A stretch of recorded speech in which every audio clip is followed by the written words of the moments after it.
Acho que agora eu entrei no ar, meus amigos. Estão me vendo? Estão me ouvindo?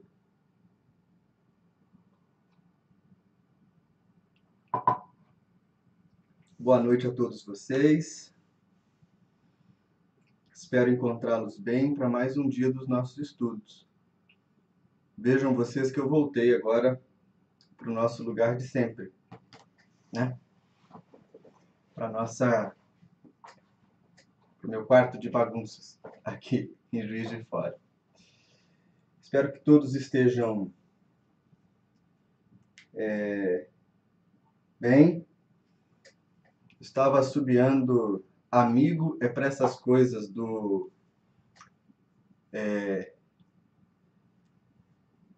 me fugiu agora. O grupo que canta MPB4.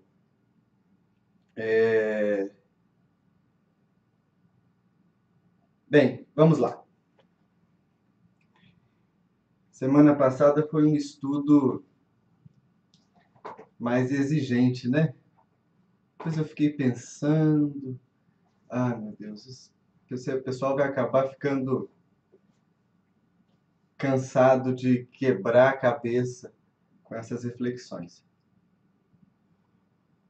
Mas é importante a gente fazer umas viagens mais profundas na metafísica espírita de vez em quando, né? Via de regra, os nossos grupos de estudo nas casas espíritas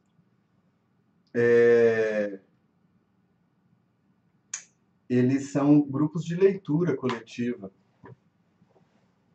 A gente se dedica a ler junto, o que é muito bom, mas de vez em quando também é importante a gente sair disso, que é o que nós estamos tentando fazer juntos aqui.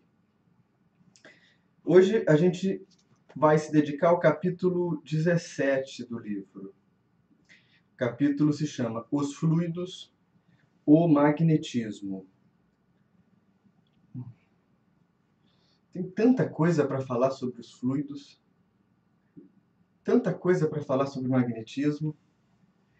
Eu fiquei pensando ao longo do dia qual abordagem seria a menos cansativa e ao mesmo tempo a mais útil para a gente fazer esse passeio. E eu cheguei à conclusão de que eu queria abordar com vocês, em linhas gerais, 3 aspectos que se concentram em torno do tema. Primeiro, eu queria abordar a questão dos fenômenos que a gente chama de fenômenos anímicos, que são produzidos a partir de de exposição de um sujeito ao magnetismo. São produzidos a partir do magnetismo. Depois eu queria falar com vocês um pouco sobre quais são as utilizações mais nobres e mais amplas e benéficas que existem para esse tipo de energia.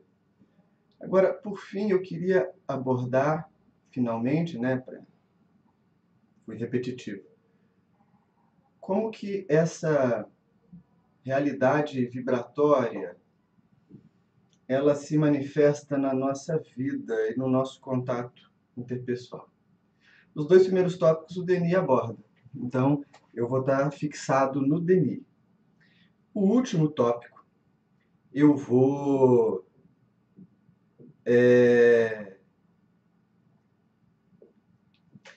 falar a partir do campo da mediunidade, e aí vai ser um pouquinho viagem também. Tá bom? O Denis começa a falar para nós, nesse capítulo, a respeito dos mundos que são invisíveis a olho nu e que ele já abordou nos capítulos anteriores. Então ele vai dizer para nós, por exemplo, que existe o mundo do infinitamente pequeno. A gente falou no último estudo sobre a organização da matéria, sobre esse princípio único da força e tal. Mas agora que ele começa a abordar, e isso claramente é uma introdução ao próximo capítulo, o capítulo 18, que vai tratar sobre os fatos ou fenômenos espíritas, ele começa a abordar que, além de existir um mundo invisível, que é infinitamente pequeno, existe uma espécie de dimensão invisível, que se sobrepõe à nossa, onde habitam seres dotados de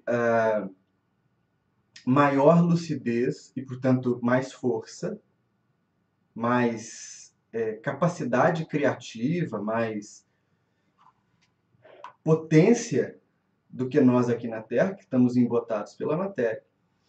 Esse mundo seria o mundo dos espíritos. E para que a gente adentre ao mundo dos espíritos, sem morrer, obviamente, né? O Denis está propondo que a gente faça esse estudo ainda do lado de cada margem do rio da vida. Ele nos convida a entender as leis que comandam esses fenômenos. E aqui ele está se referindo especificamente a gente entender o espiritismo. Há uma curiosidade, lembrem, o Denis está escrevendo em 1890. E o livro está sendo publicado em 1890. Nós ainda não tínhamos várias escolas da psicologia consolidadas, né?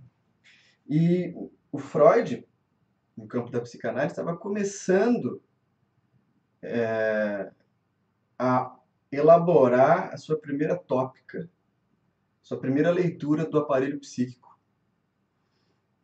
Então não havia ainda esse campo de saber separado, psicologia. Havia uma denominação ampla de psicologia experimental que, nesse momento, está disputando o mesmo objeto com o espiritismo. Qual objeto? A mente humana. Então a gente vai ver que vários psicólogos experimentais desse período, final do século XIX, início do século XX, ao mesmo tempo que vão estar fazendo pesquisas de laboratório ou pesquisas comportamentais, eles vão estar também participando de sessões mediúnicas para entender o que acontecia naquele momento do transe. A gente pode citar alguns, né? Na Inglaterra a gente pode citar o Frederick Myers, que é um expoente da psicologia experimental do final do século XIX e que era espiritualista convicto e publicou obras sobre espiritualismo. A gente pode citar, nos Estados Unidos, William James, que vai publicar uma obra muito interessante chamada Variedade da Experiência Religiosa e que estudou durante bastante tempo uma médium, inclusive com um evento curioso. Ele tinha um amigo que pesquisava com ele os fenômenos mediúnicos. E quando esse amigo morre, desencarna, o amigo começa a se comunicar com o James através da médium. É bem interessante perceber esses jeitinhos que o mundo invisível dão para resolver as coisas para nós, né? Assim, para apresentar os fenômenos e tal. Por que eu estou falando isso? Porque o Denis vai chamar o magnetismo, o hipnotismo, esses fenômenos do mundo das energias de psicologia experimental. A síntese do capítulo que a gente está lendo é o Denis convocando, se a gente fosse resumir, os pesquisadores a se dedicarem sobre esse tema. Olha que interessante. E aí ele vai abordar esse processo por dois caminhos, né? Ele vai falar primeiro, aquele que eu também me propus a falar primeiro, que é o caminho da experimentação. E aí, o magnetismo, ele aparecia no tempo de Denis numa outra roupagem. Por que a gente tem que dizer isso? Porque a partir de determinado momento, no século XIX, até ali a década de 50, 60, 70 do século XIX, a gente ainda tem bolsões de magnetizadores. E aí a palavra magnetizador, ela está associada ao trabalho do Mesmer, do Franz Anton Mesmer, que teria proposto uma terapia, ele era médico, através do magnetismo animal, ou do magnetismo. É bem diferente do que a gente conhece hoje de passe. No começo ele montava tinas, né, piscinas com água, colocava eletrodos dentro dessa piscina, ímãs, colocava as pessoas lá dentro, preenchia a sala com elementos condutores e não condutores de eletricidade, fazia com que as pessoas se expusessem a determinadas situações em que elas tinham ataques histéricos, ou tinham convulsões, ou faziam movimentos catárticos e se curavam a partir dessa energia que ele chama de magnetismo, e ela transmitida através do homem, magnetismo animal, através dos seres vivos, né? Depois do Mesmer, e o Mesmer propõe isso no fim do século XVIII, então 1700, finalzinho do século XVIII. Para vocês terem uma ideia, o mesmerismo está em alta durante a Revolução Francesa. A teoria dos fluidos, dos miasmas, dessa energia deletéria que ficaria nos lugares e causaria doenças e tal. Na primeira metade do século XIX, como ainda não existe uma separação muito clara entre ciência e esoterismo, por falta de palavra melhor, o nosso paradigma de ciência vai se construir ocidental a partir de meados do século XIX, a gente ainda tem grupos de magnetizadores, mas a partir da década de 60 e 70, como eu falei com vocês, esse modelo de magnetização que o Mesmer propunha já tinha sumido. E os magnetizadores que impunham as mãos, que já é uma especificação dentro da teoria do magnetismo animal, eles também estão diminuindo. Significa que não há mais fenômenos de ordem do magnetismo? Não. Eles vão ser apropriados por um outro campo do conhecimento, exatamente pela psicologia experimental e, mais especificamente, pelo campo que depois vai receber o nome de hipnose, né?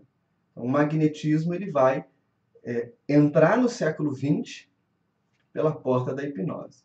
E um grande representante da hipnose foi um médico francês, o Dr. Charcot, que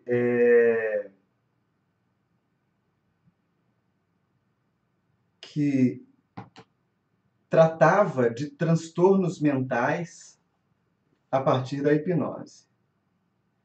Na verdade, o Charcot ele vai organizar um hospital chamado Salpêtrière, que era o depósito das pessoas indesejadas no seu tempo, no final do século XIX. E no Salpêtrière ele tem algumas categorias de pessoas que estão presas ali. Ele tem aqueles que são mandados para lá porque são indesejados e não tem transtorno mental. Esses, o Charcot, quando chega para organizar o hospital, ele solta, manda para a cadeia, manda para outros lugares. Nós temos também aqueles que são explicitamente transtornados, né? Pessoas que têm psicopatias, têm surtos. Essas pessoas continuam internadas no Salpêtrière com Charcot. Mas há uma categoria que está intermediária entre essas duas, que são as chamadas histéricas. E o que são as histéricas? Né? As histéricas eram acusadas, nesse período, de terem falsas doenças. Eram acusadas de serem fingidas. Então, por exemplo, uma histérica fazia um fenômeno de conversão psíquica qualquer e paralisava o braço, não conseguia mexer o braço. O médico vinha, examinava, não tinha lesões, não tinha nenhum transtorno, nenhum problema físico, a clínica do olhar ali não identificava nenhum órgão com problema. No entanto, a histérica não conseguia desparalisar a mão, não conseguia desparalisar a perna, não conseguia deixar de ter convulsões histéricas e tal. Nesse período, as histéricas eram tidas como fingidoras e tinham muito pouca paciência por parte dos médicos. O que o Charcot faz é pegar essas pacientes e ele começa a induzi-las ao sono hipnótico. E usa a hipnose como ferramenta para tratar da histeria. E é interessante que ele consegue resultados muito bons. Muito bons. O Freud, ele vai sair de Viena e vai estudar em Paris com o Charcot. E vai começar a clínica dele pela hipnose também. E através desses estados hipnóticos, pela indução do terapeuta, o que o Charcot observa é que as mulheres têm melhoras. A mão travada destrava, o pé travado destrava, os ataques epiléticos deixam de acontecer. Ou seja, há uma movimentação de energia aí. O Denis cita um trecho do Charcot, aqui no texto, em que ele fala explicitamente dessas habilidades da hipnose, que ela revelava uma natureza humana que não estava clara, mas que ele se detinha a usar essa natureza para o tratamento. E aí o Denis já aponta para nós uma direção interessante. Ele fala assim, ó, os efeitos que a gente pode ver da hipnose, dessa energia em pacientes psiquiátricos, são efeitos muito poderosos. No entanto, o fato da gente usar essa técnica somente para tratar pessoas com desequilíbrios psíquicos, acaba que dá para nós um resultado inferior ao que a técnica poderia ter. Então, esse chamamento do Denis é um chamamento que depois a gente vai ver vários pesquisadores, e ele vai citar alguns aqui, né? Ele vai citar o Albert de Rochat, ele vai citar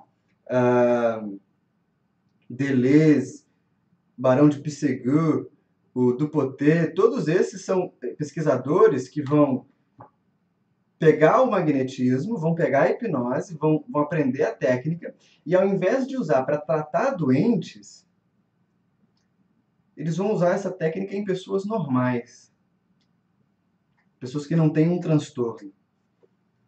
E aí que a coisa começa a ficar interessante. Por quê? Num indivíduo normal, que não traz nenhum desequilíbrio mental, o Denis, baseando-se nesses autores, ele traz para nós o resultado do magnetismo como experimento. E aí ele cita várias coisas. Dupla vista, visão à distância, o indivíduo que escreve com os olhos fechados, lê com os olhos fechados, o indivíduo que faz diagnóstico médico, sem ser médico, analisa o corpo sem tocar e apresenta ali o diagnóstico da doença daquele paciente que lhe é apresentado.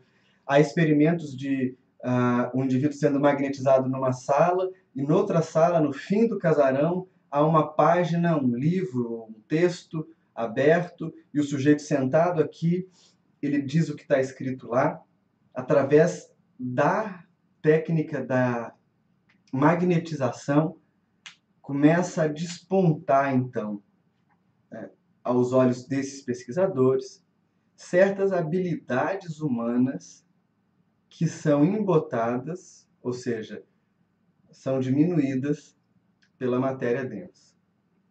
Aqui está o tesouro para Denis. E está o tesouro por vários motivos. O primeiro deles é que comprova a existência de algo no sujeito além da matéria. Isso já é algo tremendamente fantástico, né? E a gente vai ver ao longo da história que é exatamente por esse processo que vários grandes médiums são revelados. Vou citar para vocês dois exemplos, muito parecidos. O primeiro deles é o caso de Andrew Jackson Davis, que é um jovem de origem humilde nos Estados Unidos. Eu falei dele para vocês quando eu falei um pouco da história do espiritismo e do espiritualismo. A diferença de moderno espiritualismo para espiritismo. Em algum dos estudos passados isso está lá. O Andrew Jackson Davis, ele era uma pessoa de origem simples, pouco estudo, na verdade, quase nenhum, e ele, muito doente, acaba sendo tratado por um magnetizador que andava por ali, né? E que coloca ele em sono mesmérico ou hipnótico, e ele, quando faz esse primeiro movimento sob indução magnética, ele sai do corpo e ele descreve as realidades do mundo espiritual. Depois ele volta, né, e começa a fazer esse movimento sem a necessidade de ser magnetizado. E é muito significativo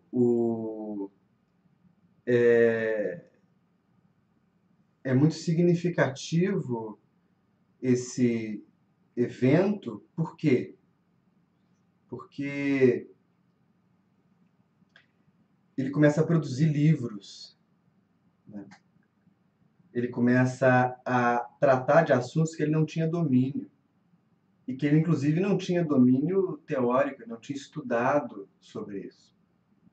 Percebe? Então, o magnetismo induz isso. Nós temos um outro caso, agora já no século XX, né, que eu até citei para vocês um documentário que existe disponível no YouTube sobre o senhor Edgar Cayce, nos Estados Unidos. E o caso do Edgar Cayce é bastante interessante. O caso dele, ele era vendedor de apólices de seguro. Vocês imaginem? O vendedor de seguros e o professor são profissões que precisam muita voz. E ele desenvolve uma afonia que o impedia de vender seguros. Tinha recém se casado, tinha uma vida que queria construir, e ele tenta todos os tratamentos disponíveis na época, e ele não consegue voltar a falar. Então levam o Sr. Cayce à casa de um magnetizador, e ele é induzido ao sono hipnótico. E em sono hipnótico ele se cura, volta a falar. Só que, mais uma vez, não é só voltar a falar. Ele começa a apresentar habilidades, sobretudo habilidades de leitura à distância, de visão à distância, de diagnósticos, de receituário para pacientes em casos graves. Ele chamava isso de leituras, né? Leituras que ele faz às pessoas. E ele vai exercer isso com um índice de acerto tremendo ao longo de toda a sua vida. Veja, o processo ele é todo advindo da indução magnética. Se nós tivéssemos bons magnetizadores, a gente poderia produzir efeitos interessantíssimos para a pesquisa da realidade psíquica. Poderíamos produzir fenômenos e efeitos curiosos em pessoas que não têm uma faculdade mediúnica ostensiva, porque essas habilidades das quais a gente está tratando, que o Denis está tratando, são habilidades que a gente chama de anímicas, ou seja, elas pertencem ao sujeito, não a um outro espírito necessariamente. E a gente poderia produzir fenômenos muito mais intensos e mais vigorosos se a gente trabalhasse com médiums. Então esse é o primeiro aspecto que o Denis está mostrando para nós. Agora, ele também vai dizer uma coisa que é o que a gente vê na casa espírita, né? Ele vai apontar para nós que o magnetismo merece ser estudado pelas curas que promove, agora já sem levar o indivíduo a um estado alterado de consciência.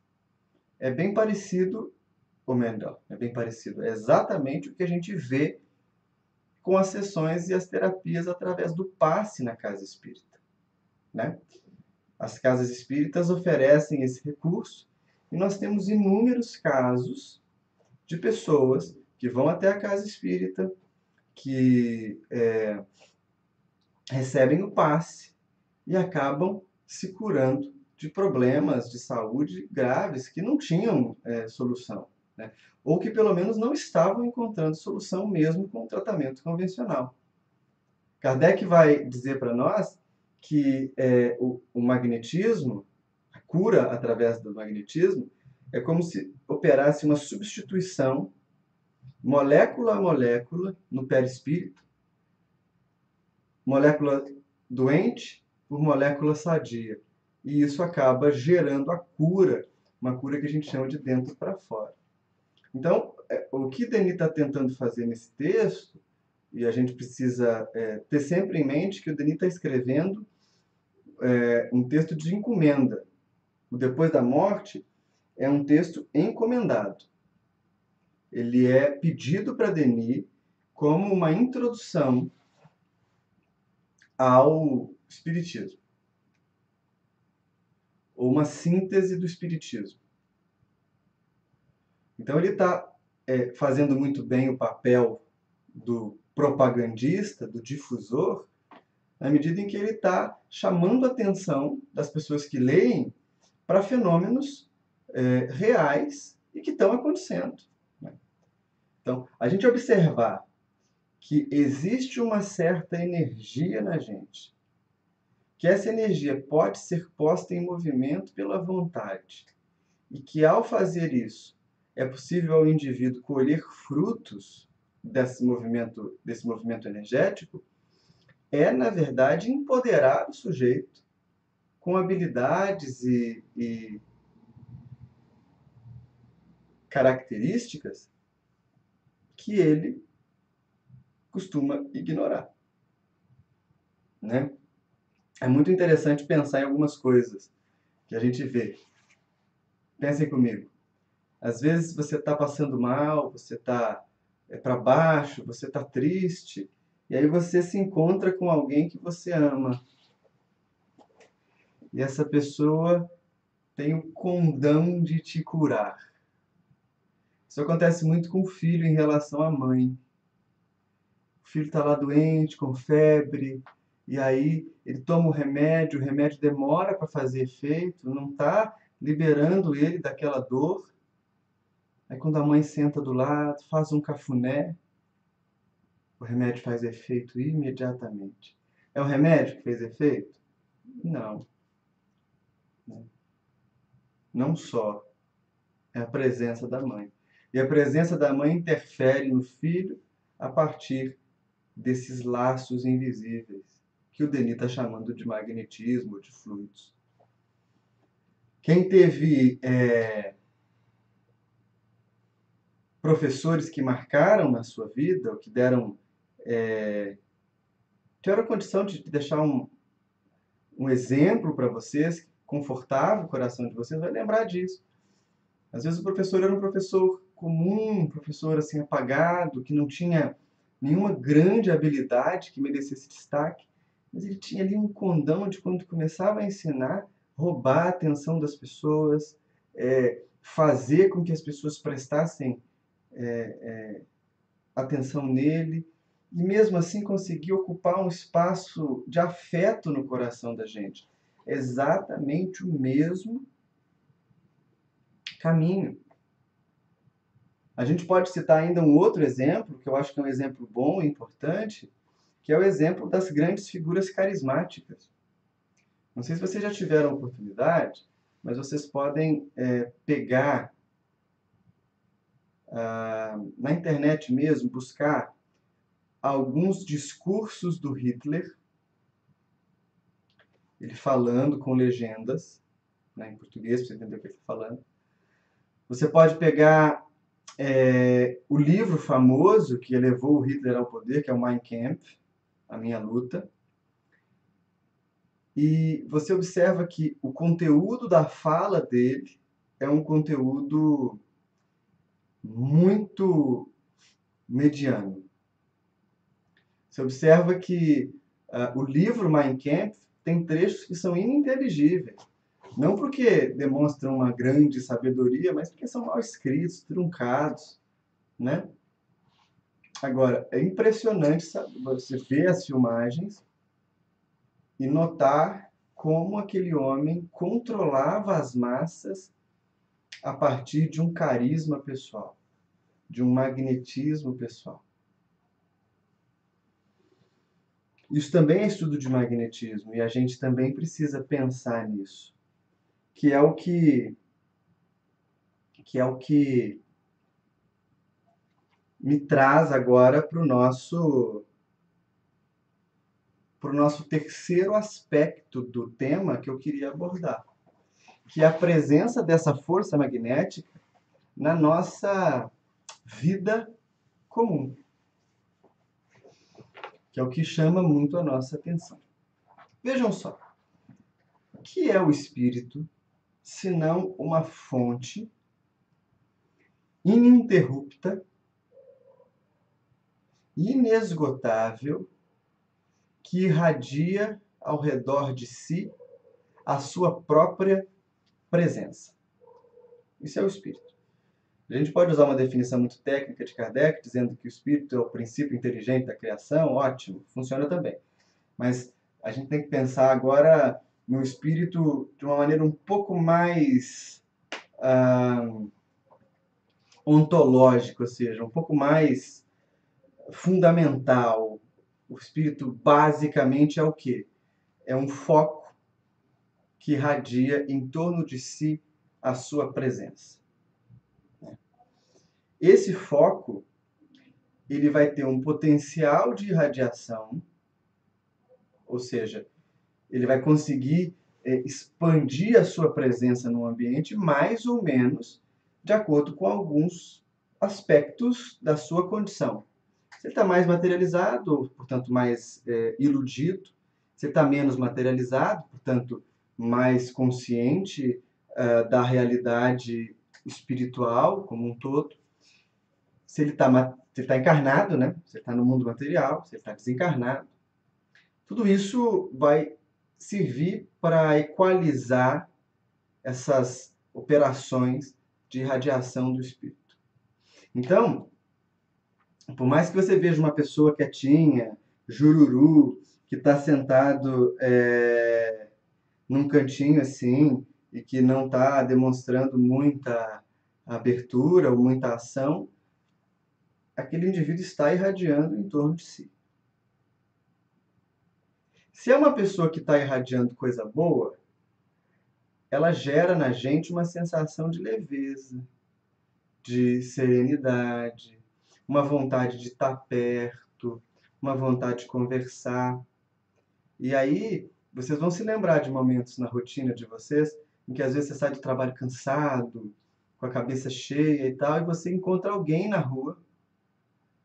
Pode ser alguém conhecido, mas pode não ser. Você pode cruzar com uma pessoa no sinal, na padaria, você pode, sei lá, conversar um pouquinho com a moça que está ali te servindo, ou você pode só ver alguém sentado na rua e aquela pessoa, quando você vê a cena, te enche de um ânimo.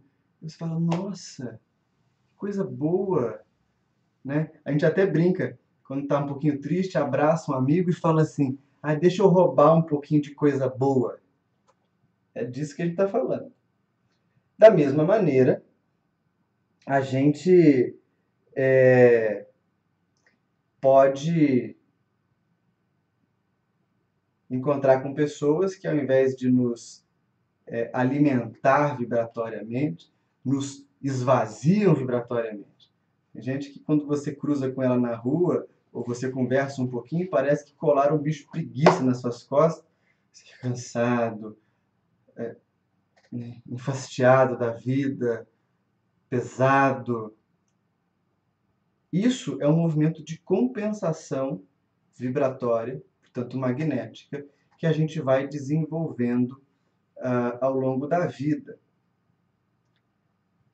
Ocorre que, quando a gente convive com algumas pessoas, ou seja, aqueles seres com os quais a gente tem uma vinculação mais estreita, pode ser porque são parentes consanguíneos, né? Mãe com filho, com a filha, o pai, os irmãos, pode ser amigo, né?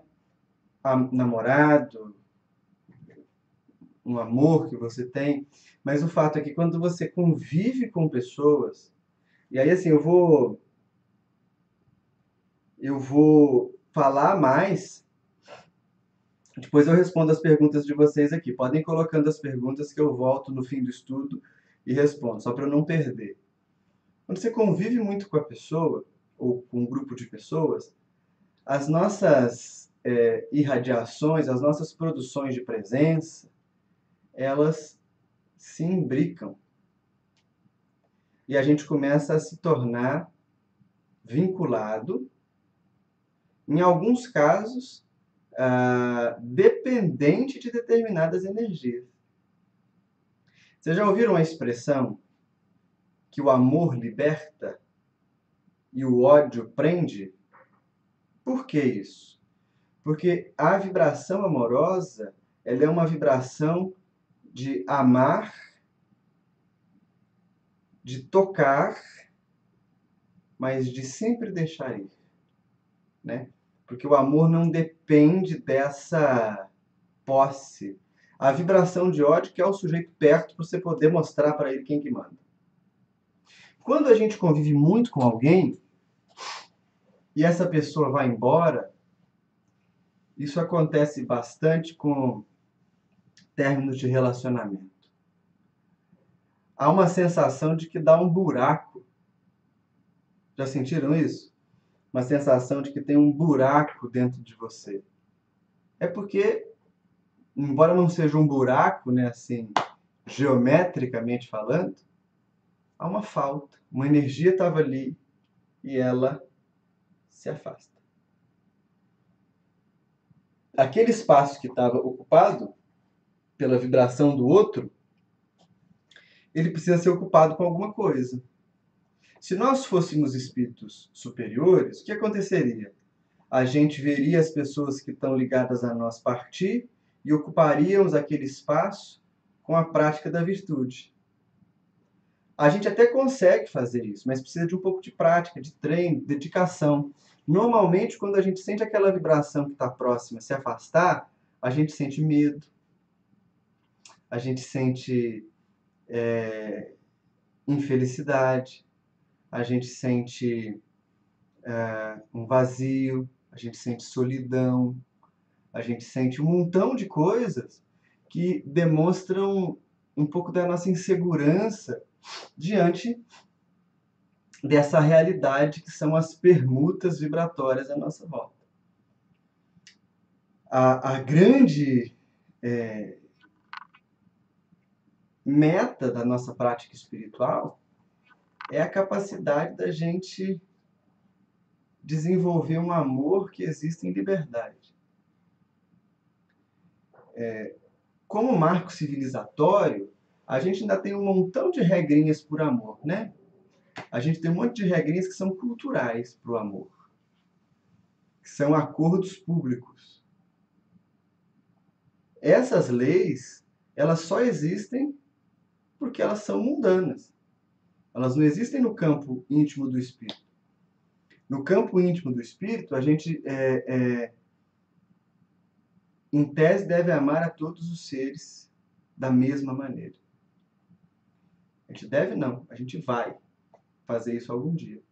No campo da materialidade, a gente, por convenção social, estabelece uma hierarquia. Aí eu amo muito mais a minha mãe, depois eu vou amar muito mais meu marido, depois eu vou amar muito mais meus filhos, depois eu vou amar muito mais meu colega de trabalho, depois eu vou amar muito mais meu colega de casa espírita. E lá no fim da fila eu amo qualquer pessoa que eu não conheça, né? Isso é uma convenção social, né? Isso não tem a ver com a experiência do espírito. A experiência espiritual que a gente deve tentar desenvolver é uma experiência de expansão de afeto. E isso se dá a partir de uma percepção de que todos nós,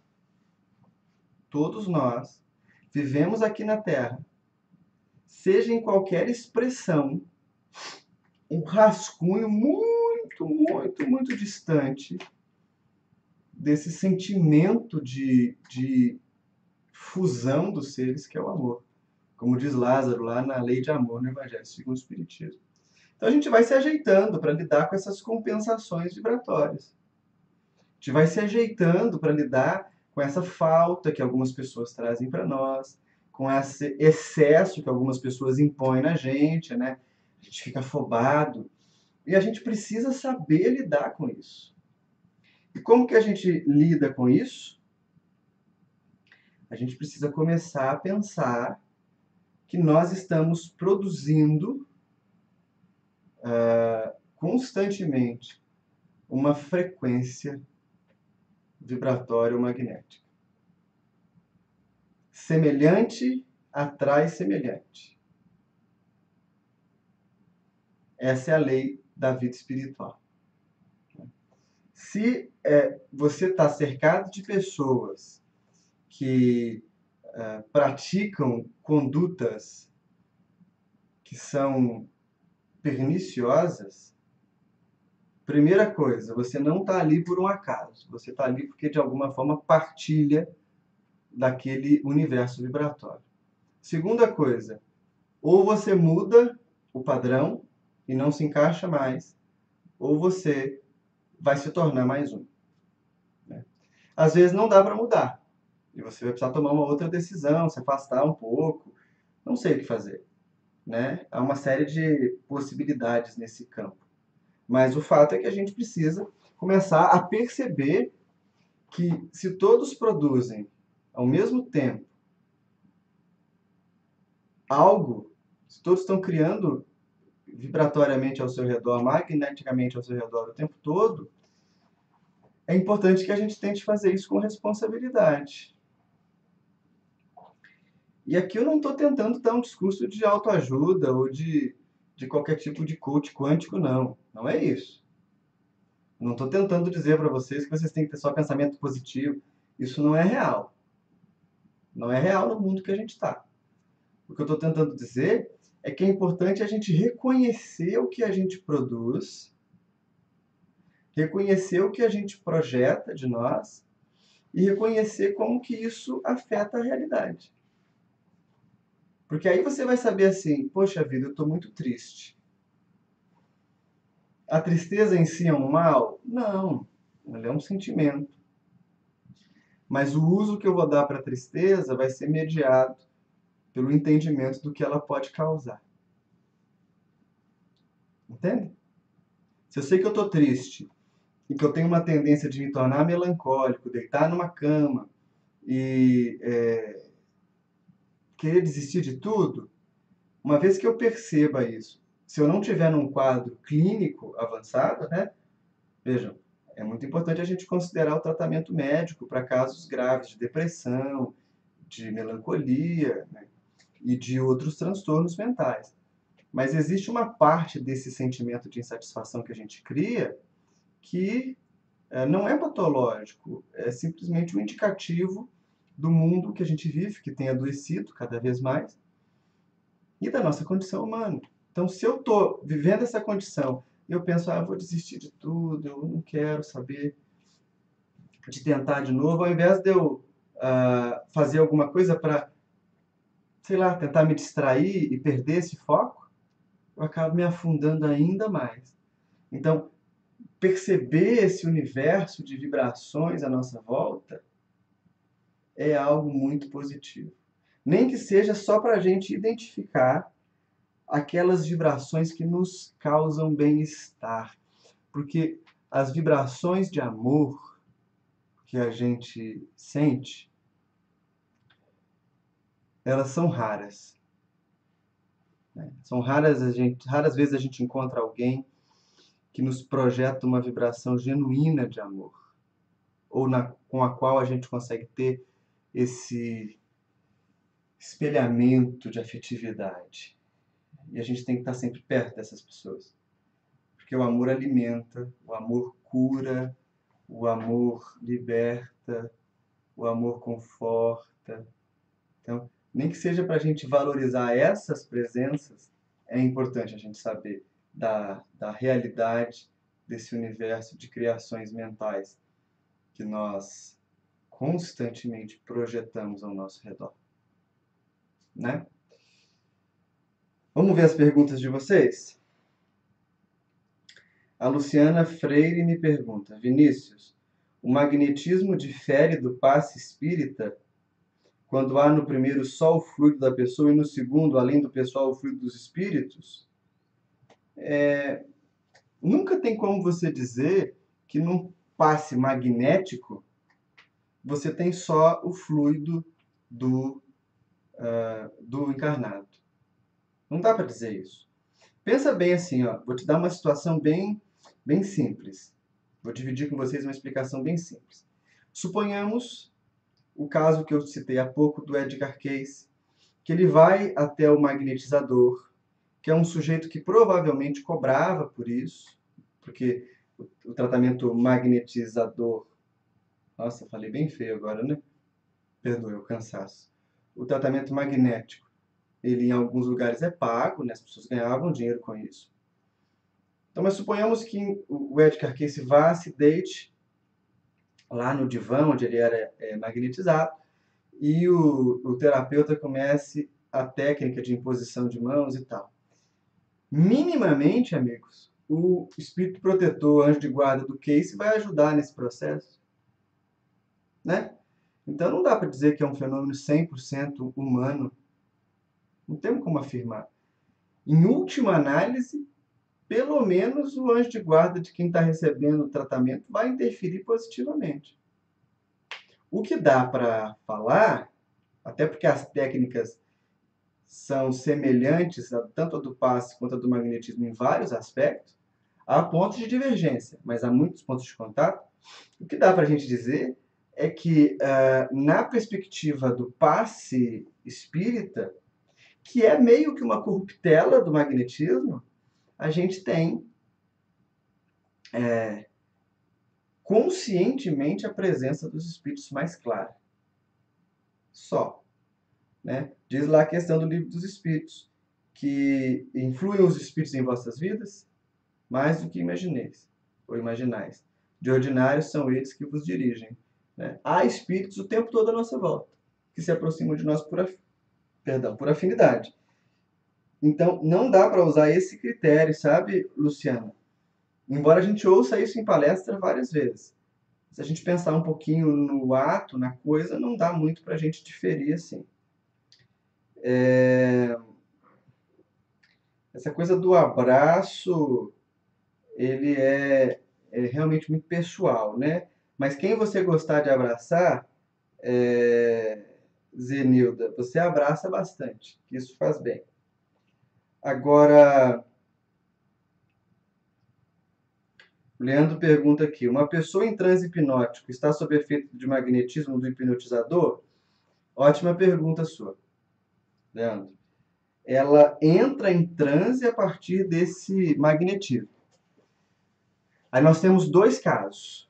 Né? Nós temos um caso que é quando o hipnotizador põe a pessoa num determinado nível de profundidade de transe, que a pessoa vai receber sugestão dele.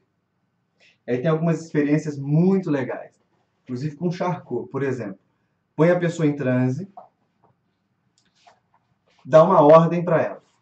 Ó, você vai sair do transe, não vai lembrar da minha ordem, e quando der 3 horas da tarde, onde você estiver, você vai abrir seu guarda-chuva e fechar. A pessoa voltava do transe, tudo bem, tudo bem. Você lembra de alguma coisa? Lembro de nada. A pessoa ia embora e o pessoal ia atrás para ver o que ela ia fazer. Quando dava 3 horas, ele olhava no relógio, pegava o guarda-chuva, abria e fechava, depois falava, gente, por que eu fiz isso?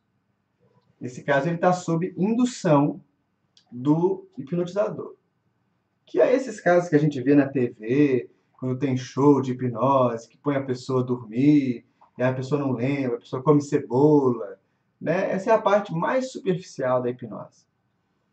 Nos casos, por exemplo, do Cayce, do Andrew Jackson Davis, o que a gente vê é que o transe hipnótico ele é muito mais profundo. Ele é profundo o suficiente a ponto de levar o próprio sujeito E aí, quando eu digo aqui o próprio sujeito, estou me referindo a uma instância espiritual mais profunda, né? Ele leva o próprio sujeito a assumir o controle. E aí o fenômeno muda de figura. Embora ele possa ser induzido a isso pelo terapeuta, no momento que ele assume essa consciência mais profunda, quem o conduz é ele mesmo, né? Ele pode produzir fenômenos por si próprio. Claro que esse transe não dura o tempo todo, né? Não dá para você botar alguém hipnotizado e a pessoa viver o resto da vida em hipnose. Não, não dá. Né? Da mesma forma, não dá para você botar alguém em transe e a pessoa ficar o resto da vida em estado alterado de consciência. Há um desgaste orgânico, há um desgaste mental. A pessoa ela tem sessões em que ela consegue fazer, mas é algo que o próprio espírito, né, que habita aquele corpo, sabe dos limites da sua potencialidade. Então, o Casey atendia muitas pessoas durante o dia, mas tinha períodos em que estava adoentado, então que estava mais fraco, e atendia bem menos ou não atendia. Então, isso acaba sendo um assunto que tange muito proximamente a subjetividade do indivíduo que é hipnotizado, né? Temos mais alguma pergunta? O nosso objetivo é realmente criar isso que a Luísa falou, né? Uma egrégora de amor universal, um espaço de amor universal. E aqui eu queria lembrar uma resposta que o Emmanuel dá no livro O Consolador, e que foi motivo de muita controvérsia na época, porque questionam ao benfeitor se seria real a tese da existência de almas gêmeas. Kardec vai ser muito enfático em afirmar que não há almas gêmeas, né? Não há espíritos que são criados desde o princípio dos tempos para se completarem. Dessa maneira, não. Todo espírito ele é naturalmente, essencialmente completo, né? Mas a forma como o Emmanuel aborda a questão, ela é formidável. Porque quando questionam para ele o que seria então a alma gêmea se Kardec define que já não poderiam existir pela lógica espírita, ele não quebra a lógica espírita. Ele diz que, no atual momento de evolução do planeta, as almas gêmeas verdadeiramente são aquelas que funcionam para nós como modelo de amor que um dia teremos por toda a humanidade. Entendam que profundidade é a resposta do Espírito. Nós, ao longo das trajetórias encarnatórias que construímos, nos encontramos várias vezes com várias pessoas. Algumas dessas relações, elas assumem uma frequência, elas assumem uma posição muito elevada. Nós aprendemos a amar, respeitar, tolerar, perdoar, gerar felicidade. Nós permitimos que a pessoa chegue até nós. Então, há uma relação completa, bela, tão profunda, que ela serve para nós como um modelo do amor que a gente vai ter por outras pessoas. Isso é incrível. Porque pensem bem naquele indivíduo que você mais ama, se ele não pode servir como um modelo de amor que você terá para o mundo. É nessa perspectiva que Emmanuel fala de alma gêmea. E aí o pessoal que faz a pergunta no livro Consolador, que são os companheiros da FEB, tentam apertar o Emmanuel, perguntando assim, né, no final, se de fato há alma gêmea, ainda que seja nessa sua perspectiva, quem seria a alma gêmea do Cristo? Uma pergunta boa, né? E a resposta do Emmanuel é melhor, porque Emmanuel responde, a humanidade inteira. Ou seja, está dizendo em outras palavras, o grau de experiência do amor do Cristo é tão depurado que ele é capaz de amar igualmente a todos os seres. Ele é capaz de dar-se igualmente a todos os seres. Ele é capaz de receber igualmente de todos os seres. Isso caracteriza um espírito puro. Percebe? Agora, isso se manifesta para nós a partir de um mecanismo magnético. Vale a pena estudar sobre isso. Agora, não aconselho vocês a ficarem lendo qualquer coisa que está por aí, não. Tem um monte de coisa que acaba sendo muita baboseira. A melhor forma de se aprender sobre magnetismo, aprender sobre essa interferência, interpenetração vibratória, é você ter contato com pessoas mais velhas, mais experientes, que estudam e vivem o espiritismo há muito tempo. Elas têm algo para, além de dizer para você sobre o tema, elas têm algo a expor, a vivenciar com você. Eu já disse para vocês várias vezes aqui, alguns ensinamentos a gente não deve dizer à distância, só pessoalmente. E magnetismo eu acredito que está entre eles. A Gisele me pergunta, Vinícius, ao que se deve esses indivíduos citados conservarem essas faculdades ao longo da vida depois de induzidos ao sono hipnótico e pelo magnetizador? Ora, os compromissos que eles assumiram perante si mesmo e perante Deus antes de reencarnar.